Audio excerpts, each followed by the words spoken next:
токму за тоа би сакал да продискутираме моќта на реалната моќ на медиумите. Нели во првиот мандат имаше голем проблем Трамп и во втората изборната кампања му се случуваше.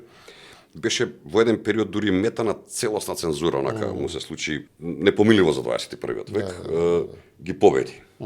Сега што победи? Идеологијата или парите? Во случајов негови лични или пријателите кои што го помогнаа?